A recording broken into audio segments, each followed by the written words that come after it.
स्वागत है आपका पुणे के ऐतिहासिक शहर में, जहां ये हम आज आए हैं शनिवार वाड़ा।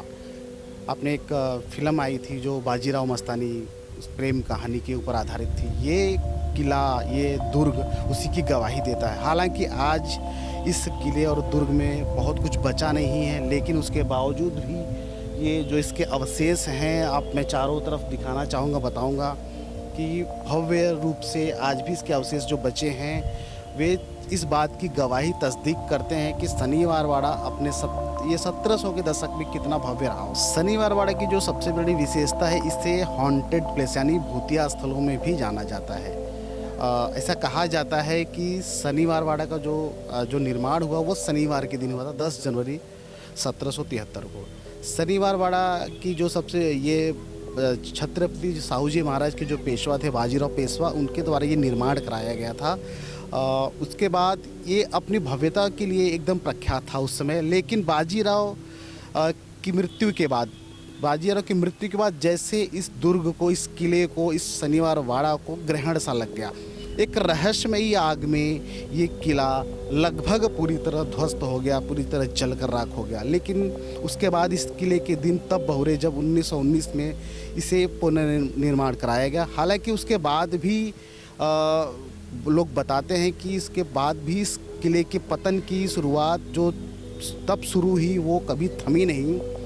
इस किले में भूतिया जो किंवदंतियाँ हैं कि ये किला भूतिया है, उसके पीछे जो सबसे बड़ा कारण है, जो बाजीराव के जो पोते थे नारायण राव, उनकी इस किले में हत्या कर दी गई। जब वे गद्दी पर आसीन थे, मात्र 18 साल की उम्र में उनके काका, उनके यानी चाचा ने, जो रघुनाथ राव जी थे, बाजीराव के पुत्र थे, उन्होंने लालचवश गद्दी के लिए बताया जाता है कि नारायण राव की हत्या कर दी। और उस हत्या के बाद में इस किले में आज भी लोग बताते हैं कि रात को आवाज़ें आती हैं कि काका मला वाचवा, यानी काका मुझे बचाइए।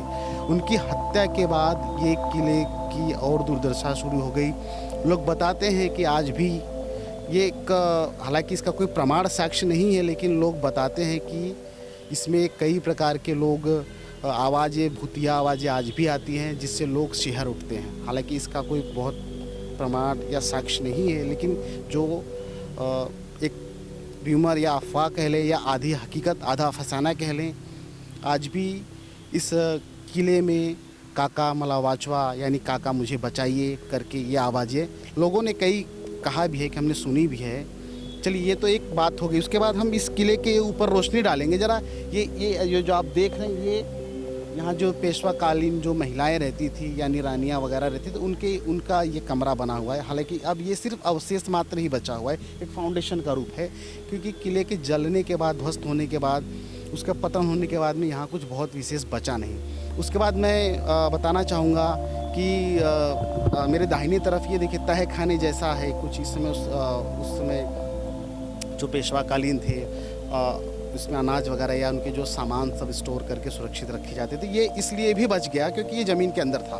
हालांकि अब उसके ऊपर ये जो सारे आप देख रहे हैं, ये जितने भी स्ट्रक्चर्स हैं, सब अब सिर्फ नाम मात्र के ये अवशेष ही बचे हैं, और उनके बारे में जो इतिहास में जो दर्ज है उसी से हम जानकारी प्राप्त कर सकते। मैं एक कैमरामैन को जो सबसे महत्वपूर्ण जो बात बताऊंगा, जो आपने बाजीराव मस्तानी जो फिल्म देखी, उसमें जो छत्रपति साहूजी महाराज की जो गादी होती थी, जो हेड थे, वे बैठ के जहाँ से इंस्ट्रक्शन दिया करते थे, वो गादी है जहाँ वो मिडल में, जहाँ से वो बैठते थे, और उसके बाद उनका दरबार लगा करता था।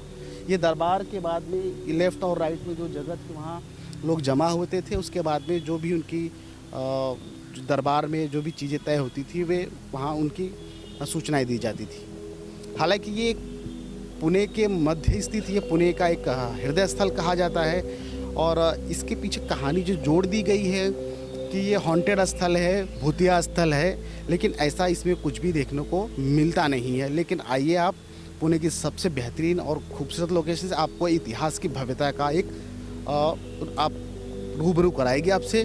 और यकीन मानिए, आप जब यहाँ आएंगे तो आपको लगेगा कि इतिहास फिर से, बाजीराव पेशवा का जो इतिहास है वो जीवंत हो उठा है।